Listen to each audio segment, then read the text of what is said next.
Take a bale. Okay. It's 32 inches long, 18 inches wide, and 16 inches high. And it weighs 75 pounds. How much high can you lift? Probably not above the shoulder. Oh, not about. About your shoulders, Floor. dear. Okay? We boys had one of these things.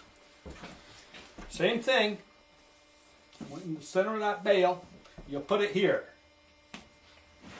You went like this. How high can I reach? I can reach at least 7, 8 feet with this. But you know something? I went to a doctor once, and he says to me, "You aren't very symmetrical." I says, "Why?" He says, "Your left side is bigger than your right side."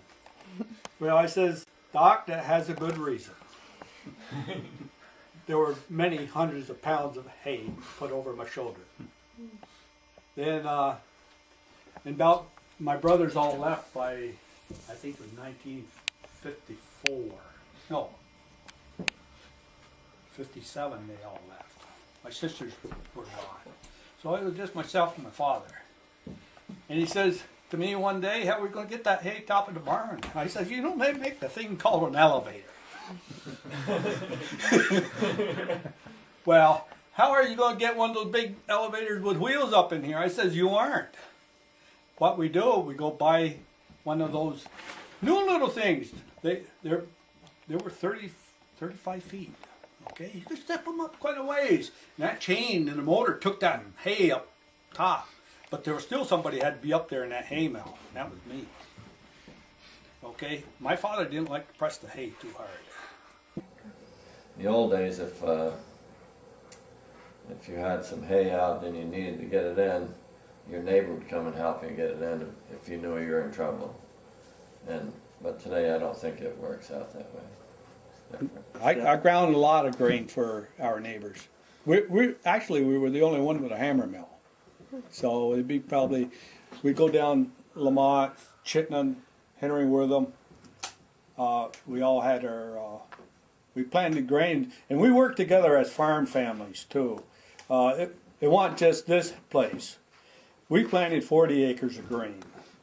The neighbor up, Henry Wortham, he had a farm of 400 acres. He planted 100 acres of grain.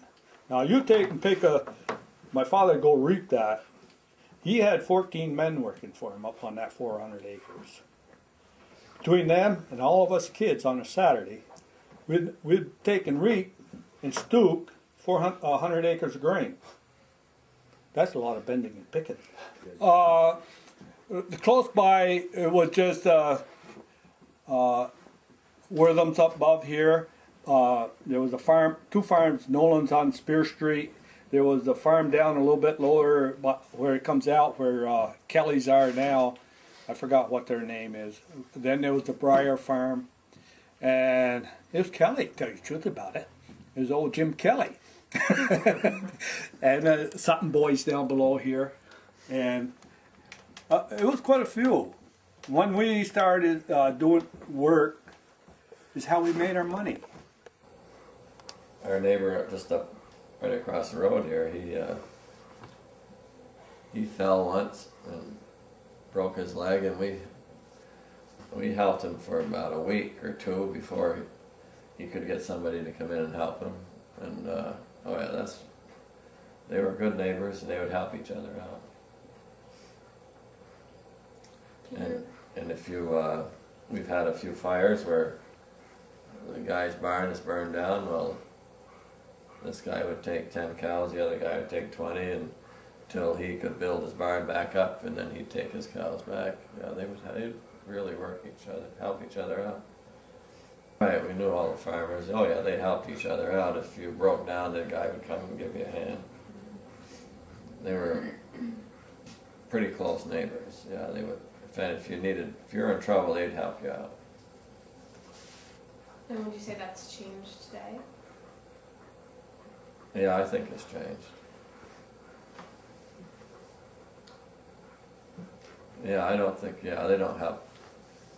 Well, I mean, if we were really in trouble and we really needed help, the farmers further away would come and help us. Yeah, they would, but not like the old days. It was traditional where people would milk their cows and they sort of collect the milk, and they would sort of deliver the milk on their own to their customers, or deliver it to a larger vendor. And my dad sold milk to a man on North Avenue. He went to different creameries. He went to where he could get the most money for his milk, and he did sell some to Burlington. On North Avenue there was a creamery. There was a creamery on Wilson Road, LePan. He bottled the milk, pasteurized it and bottled it. And then later on he sold his milk to Heinsberg and Conomo. But he went to different places. The milk when I was growing up was maybe $5 a hundred, and now it's only about $12 a hundred. The milk is not very high. For the farmer, doesn't get much for his milk. The other thing about being here, we went to school in Burlington, to high school, on a milk truck. What's a milk truck? Okay, my father drove that thing. And of course, it's between the road and the milk house, that snow got kind of deep. Okay, you know what a 10-gallon jug is for milk? It's called a milk can. It held 100 pounds of milk. Okay, little short me, my little short brother, and the truck was this high from the ground. Lucky thing, my father backed it up to the snowbank.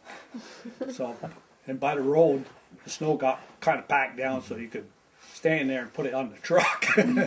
But we ship on the average of 14 milk cans full of milk a day.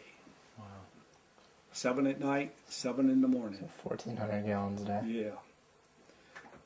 And where did that get shipped to? Did it get shipped We to... took it down Burlington.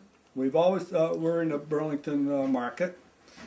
My father went BCMP, which is was on South Winooski Avenue, King Street or something like that, or Maple, somewhere in there. Mm-hmm. It's by where the telephone company has that building. It's the one on the south side of that big building.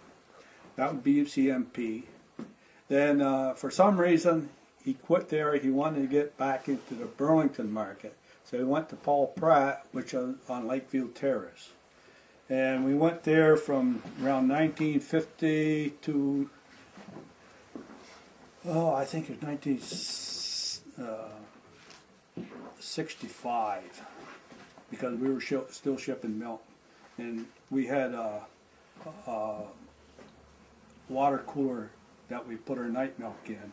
It was called just a cooler, because it had a compressor with Freon in it, and it made an ice bank around the outside belt so big, and that's what kept the water cold. And then after that, it went into the bulk tank. And by then, I was shipping probably pretty close to 3/4 of a ton of milk a day.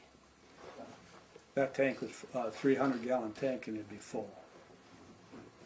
Wow, that's a lot of milk. A lot of milk. And it was all lugged by hand. I milked the cows, lugged the milk to the cooler. It was strained into a jug, which was a milk can, then dumped into the, we strained it twice to make sure it was clean.